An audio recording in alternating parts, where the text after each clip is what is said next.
ಜೀನಾಗೆ ಸಂಪಾದಕತ್ವದಲ್ಲಿ ಜಿಎನ್ಎಸ್ news ಸಾಗರ ಸುತ್ತದ ಆಚೆ ಈಚೆ ಸೋಮವಾರದ ನ್ಯೂಸ್ ಅಪ್ಡೇಟ್ಗೆ ತಮಗೆ ಸ್ವಾಗತ. ಮುಖ್ಯಾಂಶಗಳು. ಸಾಗರದ ಶ್ರೀ ಚಿತ್ರಮಂದಿರದಲ್ಲಿ ವಿಕಲ್ಪ ಚಲನಚಿತ್ರ ಯಶಸ್ವಿ ಪ್ರಯೋಗ. ಭಾನುವಾರ ಚಿತ್ರಮಂದಿರ ಹೌಸ್ಫುಲ್. ಚಿತ್ರತಂಡದಿಂದ ಪಟಾಕಿ ಸಿಡಿಸಿ ಸಿಹಿ ಹಂಚಿ ಸಂಭ್ರಮಾಚರಣೆ. ಗಮನ ಸೆಳೆಯುತ್ತಿದೆ ವಿಕಲ್ಪ ಟೀಸರ್. ಸಾಗರದ ಶ್ರೀ ಚಿತ್ರಮಂದಿರಕ್ಕೆ ಹೋಗಿ ಪೂರ್ಣ ಚಿತ್ರ ವೀಕ್ಷಿಸಲು ಚಿತ್ರತಂಡ ಮನವಿ. ಈಗ ಸುದ್ದಿಯ ವಿವರ. ಸಾಗರದವರೇ ತಯಾರಿಸಿ ನಟಿಸಿ ನಿರ್ದೇಶನ ಮಾಡಿರುವ ವಿಕಲ್ಪ ಚಲನಚಿತ್ರ ಶ್ರೀ ಚಿತ್ರಮಂದಿರದಲ್ಲಿ ಯಶಸ್ವಿಯಾಗಿ ಪ್ರದರ್ಶನಗೊಳ್ಳುತ್ತಿದೆ. ಸಾಗರ, ತೀರ್ಥಹಳ್ಳಿ, ಶಿರಸಿ ಸೇರಿ ಮಲೆನಾಡು ಭಾಗದಲ್ಲಿ ಅತಿ ಹೆಚ್ಚು ಚಿತ್ರೀಕರಣ ಮಾಡಿರುವ ಜೊತೆಗೆ ಸಿಂಗಾಪುರ್ ಮತ್ತು ನೆದರ್ಲ್ಯಾಂಡ್ನಲ್ಲಿ ಸಹ ಕೆಲವು ದೃಶ್ಯಗಳನ್ನು ಚಿತ್ರೀಕರಿಸಲಾಗಿದೆ.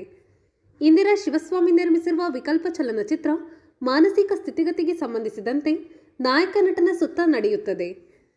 ಸಾಗರದವರೇ ಆದ ಪೃಥ್ವಿರಾಜ್ ಪಾಟೀಲ್ ಹಾಲಿ ಬಹುರಾಷ್ಟ್ರೀಯ ಕಂಪನಿಯೊಂದರಲ್ಲಿ ವ್ಯವಸ್ಥಾಪಕ ನಿರ್ದೇಶಕರಾಗಿದ್ದು 20 ವರ್ಷಕ್ಕೂ ಹೆಚ್ಚು ಕಾಲ ರಂಗಭೂಮಿಯಲ್ಲಿ ತೊಡಗಿಸಿಕೊಂಡಿದ್ದಾರೆ. ವಿಕಲ್ಪದಲ್ಲಿ ನಾಯಕ ನಟರಾಗಿ ಅಭಿನಯಿಸುತ್ತಿದ್ದಾರೆ. ನಾಯಕ ನಟಿ ನಾಗಶ್ರೀ ಹೆಬ್ಬಾರ್ ಆಳ್ವಾಸ್ ಶಿಕ್ಷಣ ಸಂಸ್ಥೆಯಲ್ಲಿ ಪದವಿ ಪಡೆದು ರಂಗಭೂಮಿಯಲ್ಲಿ 10 ವರ್ಷಕ್ಕೂ ಹೆಚ್ಚು ಕಾಲ ಕೆಲಸ ಮಾಡಿದ್ದಾರೆ. ಬೆಂಗಳೂರಿನ ಬಹುರಾಷ್ಟ್ರೀಯ ಕಂಪನಿಯೊಂದರಲ್ಲಿ ಉದ್ಯೋಗಿಯಾಗಿದ್ದಾರೆ. ಚಲನಚಿತ್ರದಲ್ಲಿ 40ಕ್ಕೂ ಹೆಚ್ಚು ಜನ ಸಾಗರದವರೇ ನಟಿಸಿದ್ದು 92 ವರ್ಷದ ಮಾಸ್ತ್ಯಮ್ಮ ಅವರು ಹಾಡಿದ ಗ್ರಾಮೀಣ ಜಾನಪದ ಗೀತೆಯನ್ನು ಚಿತ್ರದಲ್ಲಿ ಅಳವಡಿಸಿಕೊಳ್ಳಲಾಗಿದೆ. ಒಟ್ಟು 102 ದಿನಗಳಲ್ಲಿ ಚಿತ್ರವನ್ನು ಪೂರ್ಣಗೊಳಿಸಲಾಗಿದೆ. ಭಾನುವಾರ ಸಾಗರದ ಶ್ರೀ ಚಿತ್ರಮಂದಿರದಲ್ಲಿ ನಡೆದ ಮೊದಲ ಪ್ರದರ್ಶನ ಹೌಸ್ಫುಲ್ ಆಗಿತ್ತು. ಇದಕ್ಕೂ ಮೊದಲು ಚಿತ್ರತಂಡವು ಪ್ರೇಕ್ಷಕರಿಗೆ ಸಿಹಿ ಹಂಚಿ ಪಟಾಕಿ ಸಿಡಿಸಿ ಸಂಭ್ರಮಿಸಿತು. ಸಾಗರದ ನಾಗರಿಕರ ಪರವಾಗಿ ನಾಯಕ ನಟ ಪೃಥ್ವಿರಾಜ್ ಪಾಟೀಲ್ ಅವರನ್ನು ಸನ್ಮಾನಿಸಲಾಯಿತು. ಈ ಸಂದರ್ಭದಲ್ಲಿ ನಾಯಕ ನಟಿ ನಾಗಶ್ರೀ ಹೆಬ್ಬಾರ್, ಸಂತೋಷ್ ಸದ್ಗುರು, ಮಿಥುನ್, ದಿನೇಶ್ ತಟ್ಟೆಕೊಪ್ಪ ಇನ್ನಿತರರು ಹಾಜರಿದ್ದರು. ವಿಕಲ್ಪ ಚಲನಚಿತ್ರದ ಟೀಸರ್ ಅತ್ಯದ್ಭುತವಾಗಿದ್ದು ನೋಡಿ. ಪೂರ್ಣ ಚಲನಚಿತ್ರ ಶ್ರೀ ಚಿತ್ರಮಂದಿರಕ್ಕೆ ಹೋಗಿ ವೀಕ್ಷಿಸಿ. ಮ್ಯಾಮ್, ಅವರಿಗೇನು ನೆನಪೇ ಇಲ್ಲ ಅನ್ಸುತ್ತೆ.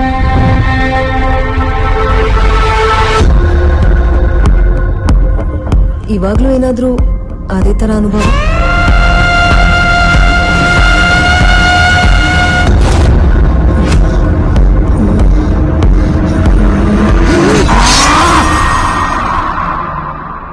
ಈ ಇನ್ಸಿಡೆಂಟ್ ನಡೆದಾಗ ಅವ್ರ ಜೊತೆ ಬೇರೆ ಯಾರಾದ್ರೂ ಇದ್ರಾ? ಬೊಮ್ಮ ಏನ್ರಿ ಮಾಡ್ತಾ ಇದೀರಾ? ನಾವು ಸಿದ್ದಾಪುರ ಬಸ್ ಹತ್ತದೆ ಹಿಂಗೆ. ಬುದ್ಧಿಯ ಬಾಟರನ ಇತ್ತಲಗೆ ಬೋರನೇಳೆ ಇತ್ತನ ರಾಜ್ಯಕ್ಕೆ ಮಾಲಿಲ್ಲ ಸೋಬಾನವೇ ಇತ್ತನ ರಾಜ್ಯಕ್ಕೆ ಮಳಿಲ್ಲ ಬಾಟರೋ ಬರದಗೆ ನೀರಾತಿಗರೆಯ ಸೋಬಾನ ಬಾಯಲ್ಲಿರೋ ಗೊಬ್ಬರ ಉಗ್ಳಾರು ಮಾತಾಡ್ರಿ. ಬೊಮ್ಮ ನಗದು ನೆಲ್ಲಿಕಾಯಾಗಿ 4 ವರ್ಷ ಆಯ್ತು ಕಣಯ್ಯ. How was he after this incident? ಆಮೇಲೆ ಏನಾಯ್ತು? ಆಮೇಲೆ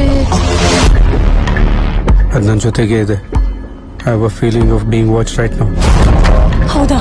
ನೀನ್ ವಾಪಸ್ ಬಂದ್ಬಿಡು ಹಾಗಾದ್ರೆ ಬೇಗ. ಒಂದ್ ನಿಮಿಷ ಯಾರೋ ಕರೆದಂಗಾಯ್ತು.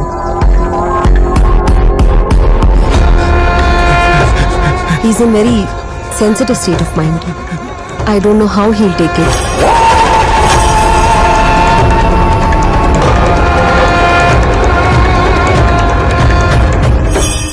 ಇದ್ ಯಾವುದು ನಮ್ಮನ್ನ ಎಲ್ಲಿಗೂ ಲೀಡ್ ಮಾಡ್ತಾ ಇಲ್ಲ. ಅಂದ್ರೆ ನಮಗ್ ಗೊತ್ತಿಲ್ಲದೆ ಇರೋದು ಇನ್ನೂ ಏನೋ ಇದೆ. ಮರದಲ್ಲಿ ಏನಾದ್ರೂ ಇದೆಯಾ? ನಿನಗೆ ಅನ್ನಿಸ್ತಿದ್ಯಾ?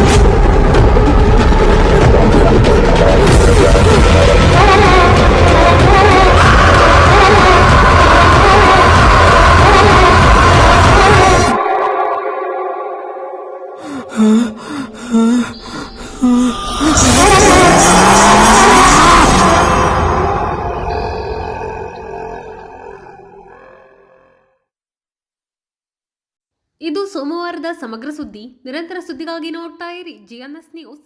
ನಮಸ್ಕಾರ.